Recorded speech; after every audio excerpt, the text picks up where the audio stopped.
All right, a little behind the scenes goal. Now that we're actually recording this time. What's up, everybody? Welcome back to another episode of Go Talk with Marcus, powered by Poddex, fueled by Goat Fuel, making his very first appearance on the show. Is my guy Noah. You guys probably know him better as Squabo Says. What's up, my man? How you doing today? Dude, I am pumped to be on the show. Last time, before we started recording, we were talking about how our first interaction was on Yeah, Steezy's Super Bowl show. yeah. And ever since that moment, not only did you know I had to be on this show, I knew that we had to collaborate a lot. Like, I want to bring you on my channel. You're very brilliant. You brought up some excellent points. You I have appreciate great on air presence and attitude and all that good stuff. Clearly, you know what you're doing in terms of design. This is gorgeous. that. Like it is, you have such Thank a you, man. Thank beautiful you. setup here, man. I'm Thank pumped you. to be here. Let's get into it. The most exciting team in the NFL, the Houston Texans.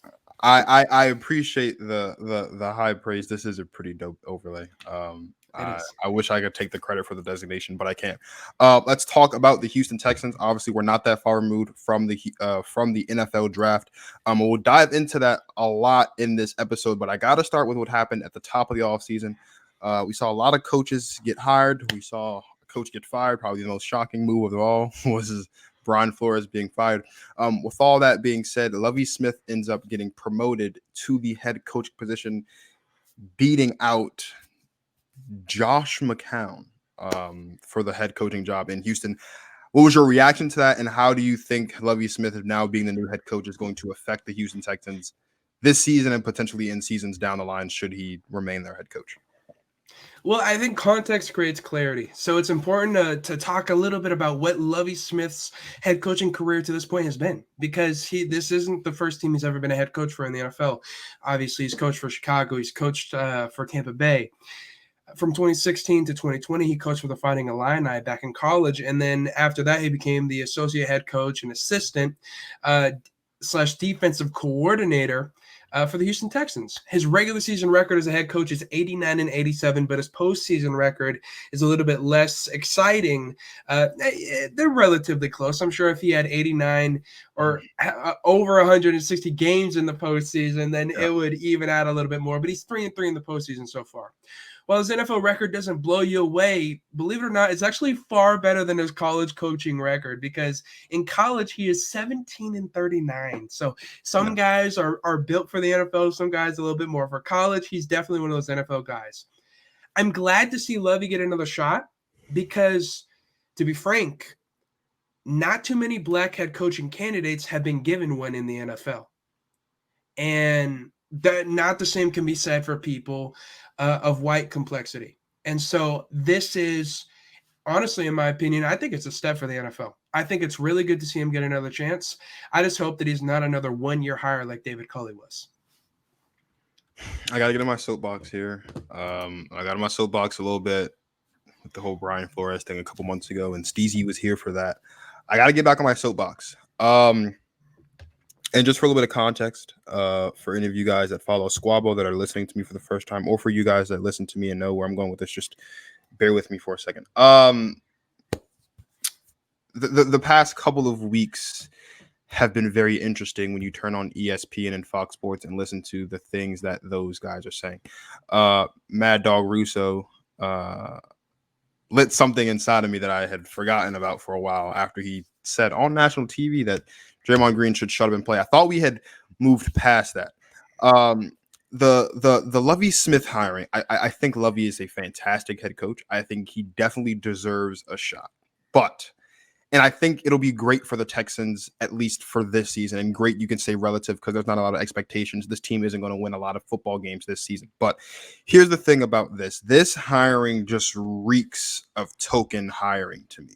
When you look at the way in which the offseason unfolded as far as coaching is concerned, starting with Black Monday, when Brian Flores gets fired, and then he goes on to sue the NFL with a class action lawsuit for racism. Up until the 11th hour, so to speak, the Texans were looking at Josh McCown to be their head coach. And this is no disrespect to Josh McCown. I think Josh McCown is a great person. I think he's a great human being. I have nothing against Josh McCown personally. Josh McCown's not qualified to be a head coach on the National Football League. Josh McCown has no coaching experience. If I'm not, we haven't seen Josh McCown be an assistant on any level, except for maybe he's coached one of his sons' high school team, I think high school is as far as it goes. So, and I get it, he's a journeyman quarterback and a veteran. I get all of that. And if you want to hire him for a QB coach, I'm not going to knock you for that. But to be the head coach of a football team is an issue with me. And Lovie, most recently having taken the Bears to the Super Bowl in 2006, excuse me. Geez, that's a bad Freudian slip. 2006 in a losing effort. I think that's fantastic. Unfortunately, I feel like this is going to be another one of those Steve Wilks things in Arizona, or one of those David Culley things just last year in Houston, where this is just going to be one of those things where, like, just to get the public to shut up, right? It's one of those things like, all right, here, like, you wanted it so bad, here you go, here's a guy. And it's not that Lovie Smith isn't qualified. It's not that Lovie Smith isn't deserving, because he is qualified and he is deserving. But given how things were unfolding, given that Lovie Smith's name pretty much came out of nowhere, it seemed like we knew he was on the coaching staff, but Lovie Smith's name wasn't ever really one of the names that you were hearing circling around this head coaching job. It just feels like a token hire. Again, I'm happy for him, but as I said when he was hired, and as I said throughout the course of the offseason, leading into my break from the show, I don't like this for the big picture, because when you have guys like an Eric Bieniemy, you've got guys like Todd Bowles and the other defensive assistants in Tampa Bay, and other guys that are deserving of head coaching jobs, even a guy like Brian Flores, who got fired for not wanting to play the game dirty. Like, things like that make it hard for me to have confidence in the NFL moving forward. Like, you look at Mike Tomlin has been the only guy that hasn't really been in any legitimate trouble as a black head coach in the NFL, but some reason, despite him going to what I believe is 2 Super Bowls and winning 1 at this point in his career, despite having never had a losing season in the NFL, there's no coach in the history of football that can say they've never had a losing season for as long as he's been a head coach. And it seems like every 2 to 3 years, someone's like, oh, well, maybe Mike Tomlin's on the hot seat. Like, entering last season, like, oh, maybe Mike Tomlin's on the hot seat. How is a guy that qualified with that resume on the hot seat? How do we continually do this? So, again, I'm not going to go on and on and on about it, but I love this for Lovie Smith, because I think, as you said, he deserved that second shot. I just wish it was under better circumstances. And I have confidence in Lovie to do his job, because he's good at his job. I don't have confidence in the Houston Texans to actually stand by this hiring. And I wouldn't be at all surprised if come this time next year, we're talking about a new head coach on the sidelines for Houston. It's just, we've seen this movie too many times. It's hard for me to believe, really, that a guy can stay. And given what we saw in Arizona, he's probably going to get replaced by someone that's not as qualified as him, like we saw with Cliff Kingsbury replacing Steve Wilks. Like, Steve Wilks was a transitional coach from Bruce Arians, because that retiring was kind of out of nowhere. No one expected it. Let's bring in this black guy to get people to shut up. Here comes Cliff Kingsbury. Nothing against Cliff Kingsbury, personally. I feel like that's going to be the same thing here. We had David Culley. Now there's no David Culley. They were looking for Josh McCown, and everything blew up. So they say, let's give you Lovie Smith. Like, I wouldn't be surprised if Josh McCown, the head coach of the Houston Texans next year, which is terrible. That's just kind of see. I definitely see what you're saying about the token elements, and I think that all of the elements to make that argument are in front of us. I can't necessarily say that that's what it is. Sure. What I can say is that, like I said, guys like a Jeff Fisher, who repeatedly get jobs even though he had failed and sucked and still gets hired as another head coach. And guys like him, where they keep getting brought back into the coaching ring, that was what my problem was why aren't black head coaches with similar struggles or similar track records getting those repeated opportunities that a Jeff Fisher's getting? So for that reason, I like this hiring. My concern with this organization as a whole was that David Culley got fired after 1 year.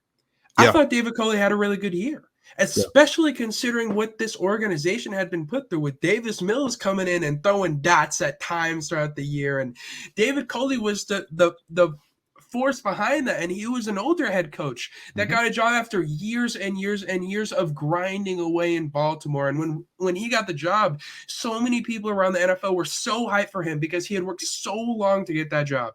And so while I understand the elements of your argument, if I were to look at something, I don't know that they're going to move off Lovie Smith after a year.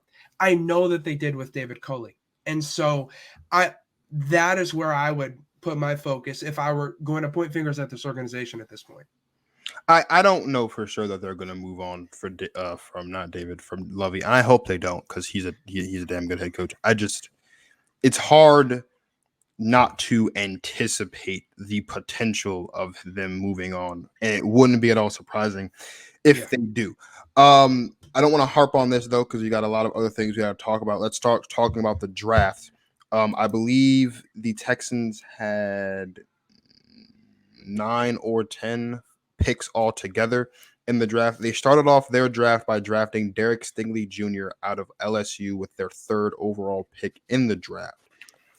Were you surprised they went Derek? Because I was on the show with Emmett and Dallas as that was happening, and I'm sure you saw our reactions to that. Were you surprised that they picked Derek, and then was that the best pick for them in this situation?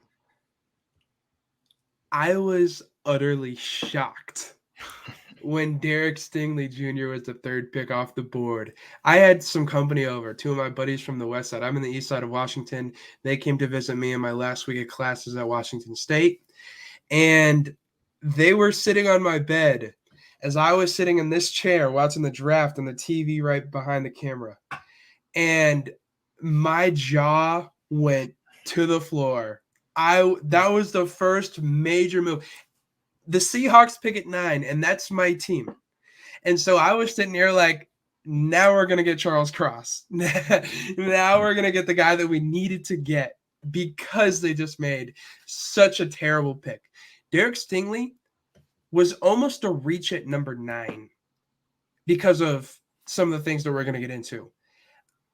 I was watching your live reaction, and I thought your live reaction was excellent as well. But let's just talk about Derek Stingley a little bit. So I understand why Stingley is a good prospect, as he has really good eyes, and it is great at supporting the run.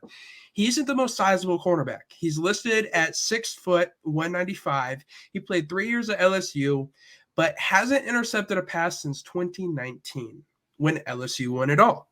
His junior year, aka last season, he didn't even have a single pass defensed. He only played 3 games due to a torn ligament in his left foot, but in those games, he only accounted for 8 tackles, with 3.5 of those being tackles for losses.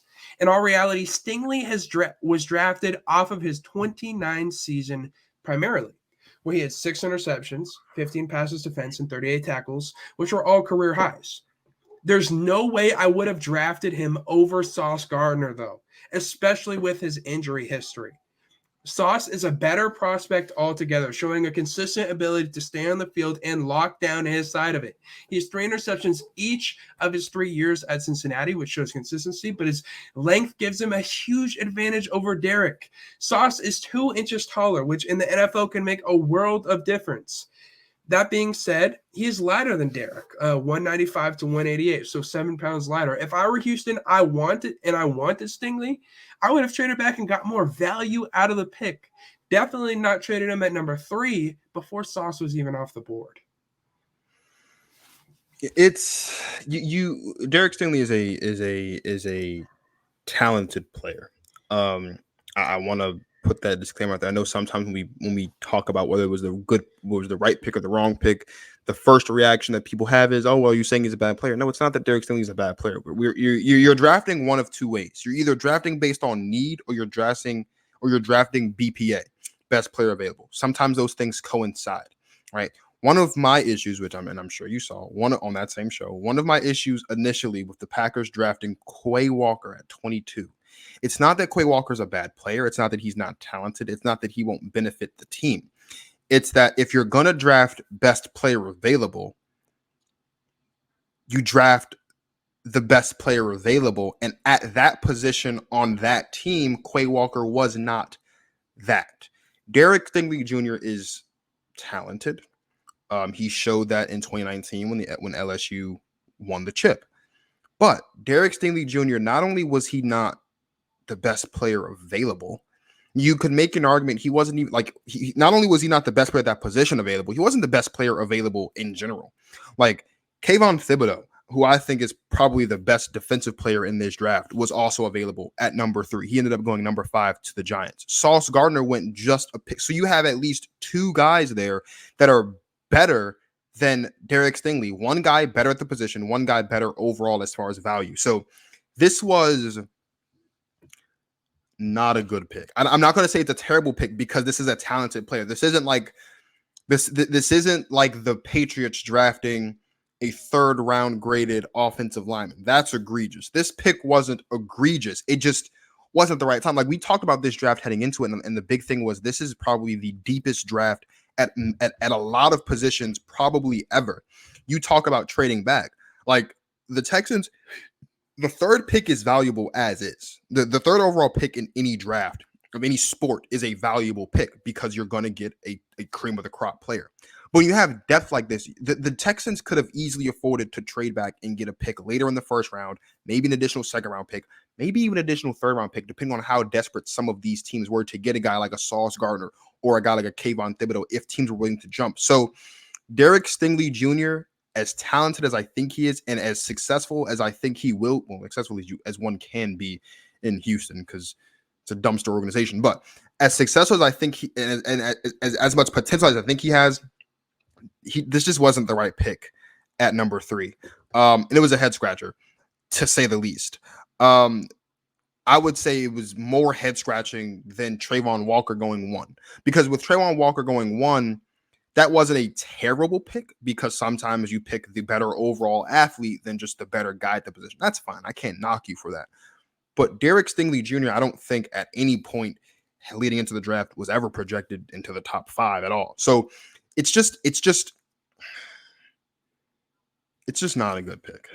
That's really how we start. And so if you start off your draft with not a good pick, it's likely that the rest of the draft probably won't be that your first pick sets the tone. If your first pick's not that great, it's kind of hard to even pay attention to the rest of the picks. But we have to do that for this next topic. Overall, aside from the Derek Stingley pick, when you look at all the guys that they drafted, I believe it was about 8 or 9 of them. How would you grade Houston's draft class from this year's draft, from top to bottom to top, right to left, all that good stuff? Hokey pokey, turn yourself around. How are you grading the Houston Texans this year? There's a lot of stuff that you have to consider because for a team like this, so many people have been saying it. Steve's been saying it. A million people have said it. They needed the best player available all throughout the draft. Mm-hmm. They needed to not worry about quarterback, which they didn't. They needed to focus on building a roster that could support a quarterback of the future, especially knowing next year's class. I think this team is going to, and we'll talk about this in a little bit, they're going to be in high contention for the first pick. They are going to be the front runner, in my opinion, to get the first pick in next year's draft. What my biggest problem with their draft was that they took guys like Derek Stingley way too early. And that's why instead of, even with all the talent that they brought in, instead of giving them an A, I'm giving them a B. Still not a bad grade. But I'm giving them a B because they added to a lot of their biggest weaknesses, which included corner with Derek Stingley, which included offensive line with Kenyon Green, which included safety with Jalen Petrie, and then later in the 2nd round, bringing in John Mechie. And I know he has injury concerns, but he's still an extremely talented wide receiver coming out of the wide receiver factory, which is Alabama. And so just those 4 picks alone, Derek Stingley, Kenyon Green, Jalen Petrie, John Mechie, those are 4 potential day 1 starters. Then you continue down the list. They added Christian Harris, who's a linebacker from Alabama, Damian Pierce, another running back, Thomas Booker, a defensive end, Tegan Quitoriano, the tight end out of Oregon State. Now we're starting to get into those names where I'm not so sure they're going to ever have an impact on this team seriously. I think they did get a lot of really talented players that are going to make a difference on this roster. And for a team that's not trying to necessarily win this year, I think they deserve a B. Man, I think I was a little bit too harsh. I gave him a C. it is hard when you have as many picks as a bad team has to miss on picks.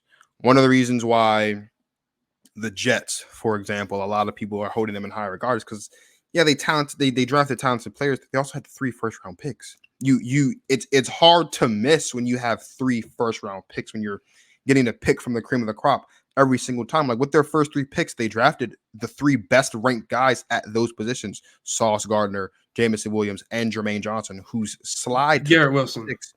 I'm sorry, Garrett Wilson, not James Williams, excuse me, and Jermaine Johnson, whose slide to 26 was an act of God, to say the least. The Texans have a lot of holes because they suck, right? They're not a good organization. They're not a good football team. Teams like that have a lot of holes, 100%. So they drafted talented players, but when you're a team like that, you have to draft BPA every single time you're on the clock, and they didn't do that. Because they didn't do that, you have a lot of guys outside of the top 4 who could potentially be hit or miss, like talented, but hit or miss, especially in an organization like this. That's really when players are susceptible to hit or miss, because there's a lot of instability in the front office. There's a lot of instability on the sidelines with your coaching staff, not just the head coach, but coordinators and guys like that. All those things matter, especially for young guys. Guys like Kayvon Thibodeau, guys like Sauce Gardner, guys like Evan Neal. Guys who are very, very talented but got drafted to bad teams. Like, the talent's going to translate no matter where you are, which is why for those top 4 picks, Derek Stingley is going to be Derek Stingley, whether he was in Houston or whether he was somewhere else. But can Houston really get the best of Derek Stingley? I don't think so. And that is why I'm leaning heavy on the C, is because it's not just about drafting best player. But you also got to draft guys that you can get the best out of. And the top 4 guys are extremely, extremely talented. But I don't know if Houston can get the best out of the 4 guys that they picked off the board first. So when you combine that with just not picking their best player available, and just at times looking a little like willy-nilly and just kind of like going on a limb, it's hard to have confidence in their draft. You gave him a B, which isn't crazy. I've been told I'm a hard grader. I think that stands true. I gave him a C. I think I've been hard on just about every team in the draft, with an exception of like 5 or 6 on my grades. I'm gonna give him a C. And I'm a stand on that C. And if we're being honest, I'm gonna give him a C plus, because they got talented guys. But a C is a C is a C is a C. So I'm gonna give him a C. I'm okay with that. Like, I don't think that's egregious at all. I thought I gave them a pretty favoriting grade, because I do think Derek Stingley's going to work out. Yeah. I think Kenyon Green's going to work out. I thought both of those guys were drafted early. Like, I thought Kenyon Green, that was the guy I believe I had projected to go to your Packers. Heartbreaking all the way around. 22, but that was more of a joke, to be honest. What my question is, and if you don't mind, we don't have to stay on this topic. Mr. Hard Grader, what did you give Seattle? What did I give Seattle? I thought Seattle was one of the 6 teams who I thought did close to, if not 100% perfect. And I know you're a Seahawks fan, and so like maybe like I don't know, but I thought the Seahawks did great. Because first of all, they were drafting, like, aside from the picks that they got from Denver, if you just look at the original draft order, the Seahawks picks, where they picked middle of the pack throughout the course of the draft, they did what they had to do. Like, and then obviously with the pick from the Jets, and obviously the picks from the, like, they were able to draft players like Charles Cross, like you mentioned, who I saw from you and Steez and other Seattle fans. I know, like, that was the guy. And when you get your number 1 guy at that pick, that's perfect. Like, you couldn't ask for anything better. Like, which is why I'm not so hard on the Trayvon Walker pick with the Jaguars, because I think the Jaguars, I'm in the minority here. I always thought the Jaguars were going to go Trayvon Walker. I really did, because the Jaguars like pure athletes. They draft athletic guys, not necessarily guys that are the best at their. Now, sometimes it is that case, like with Trevor Lawrence, right? Trevor Lawrence is a pure athlete, but he's also the best quarterback at that position at the time. That's why they drafted him, right? But you look at a lot of guys that they've drafted, they usually draft pure athletes that you can move around and get creative with. The Seahawks, I thought they drafted perfectly. The one thing that was interesting to me was the decision to stick with the slew of mediocre to below average quarterbacks in their quarterback room.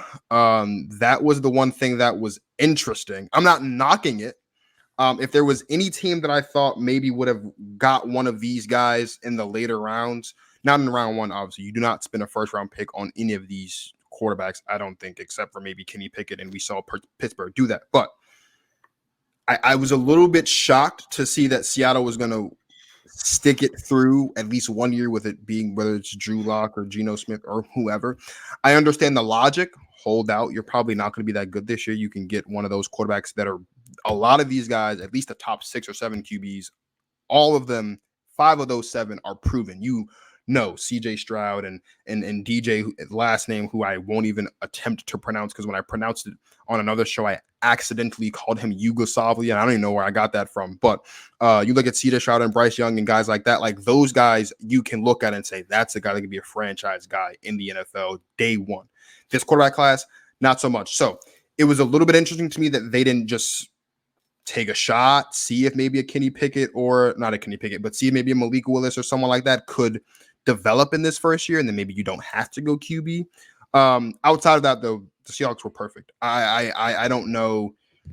As a Seahawks fan, obviously you have more insight because you're a fan, but I don't think you could have asked for anything better from the Seahawks, given who they drafted, when they drafted, and again, just drafting BPA is, I think, the best you can ask for a team that's not going anywhere this season. And as a Packers fan, I tell Steezy all the time, 16 points in 44 seconds still haunts my dreams. It's going to be lovely seeing the Seahawks struggle just a little bit this season. I'm gonna enjoy it. And then they'll get a franchise guy and they'll be right back to being a pain in our side. And then as they get their franchise guy, Aaron Rodgers is going to be leaving, and then it's going to be a whole thing. But for right now, I'm going to enjoy the next season or two of mediocrity out of Seattle, and I'm going to enjoy every second. It's okay. You're not going to be the same team that you once were. Don't worry. You're never going to win another Super Bowl with Aaron Rodgers. And then you got Jordan Love to look forward to. So that's exciting. But just briefly, because honestly, what you're bringing up with Seattle is something that we can transition into the next question I think you're going to ask about the Texans. Yep. Because you said, why didn't Seattle draft a quarterback? And I think that's a legit question from an outsider. I understand why you might want to know that. Going into it, I was a little bit confused. After getting some sleep on it, it made a lot of sense. It makes so much sense. If you're Seattle and you just traded away Russell Wilson, you can't bring in one of these pick of the trashy litter quarterbacks to replace Russell Wilson immediately after, when we're all going to be expecting, as Seahawks fans, some great new face of the franchise. You can't sell us on that. What you can sell us on is taking a year off, rebuilding the way that you are supposed to, setting up this organization with the fundamentals that it's all about. They believe in Drew Lock. If you draft a quarterback that you want, if you draft a quarterback, it tells us two things. You don't believe in Drew Lock. You didn't really want to give him a second chance, and you believe in that other quarterback.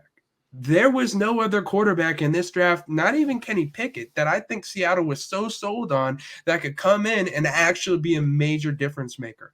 This could easily be one of those classes where it's a Jameis Winston and a Marcus Mariota, where there are no great quarterbacks in the class.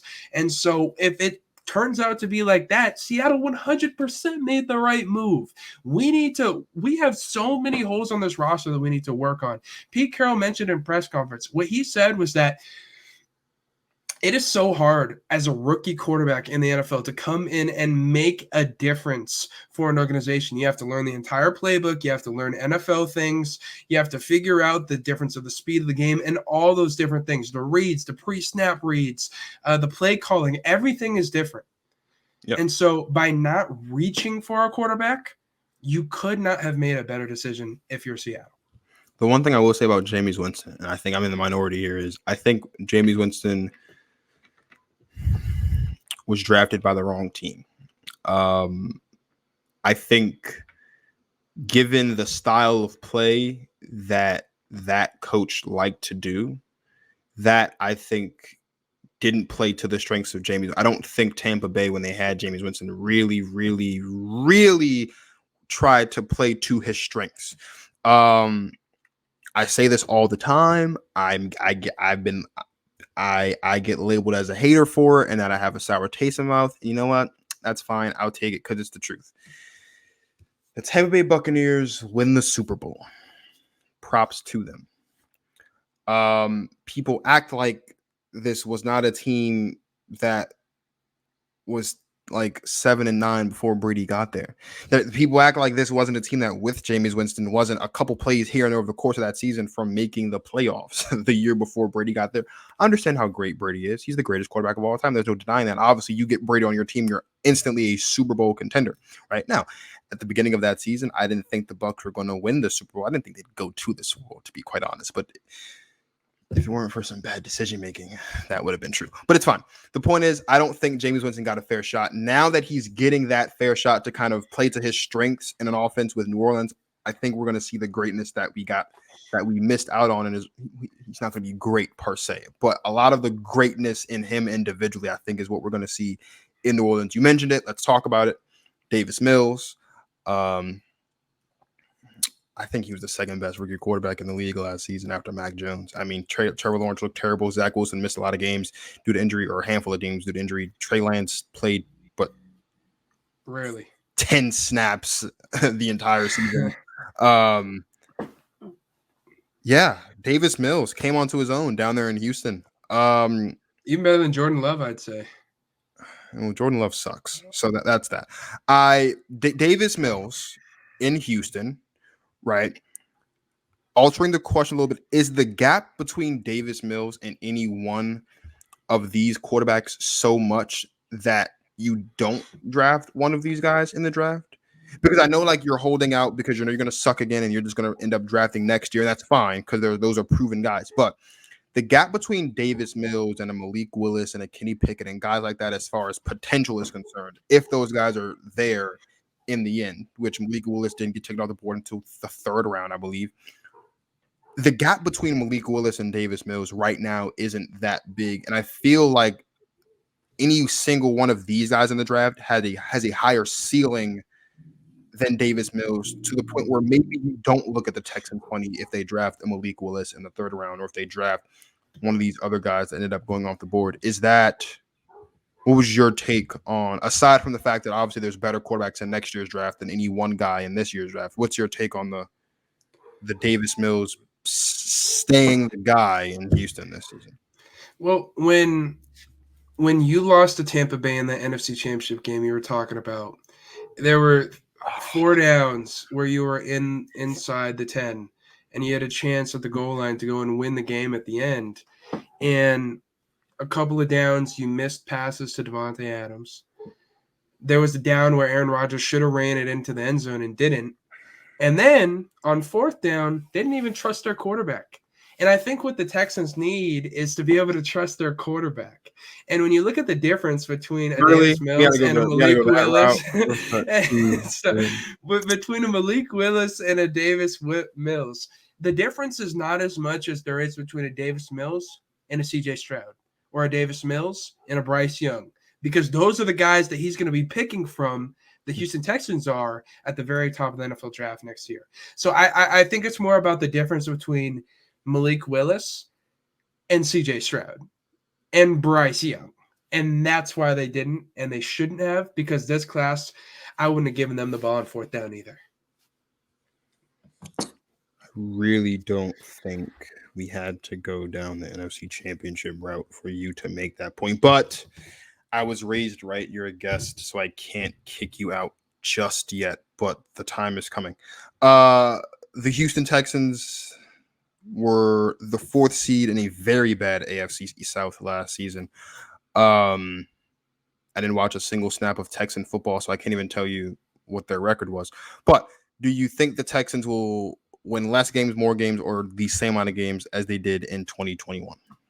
Well, they, unlike your Packers, actually got a lot better this offseason. And that is exciting. Wow.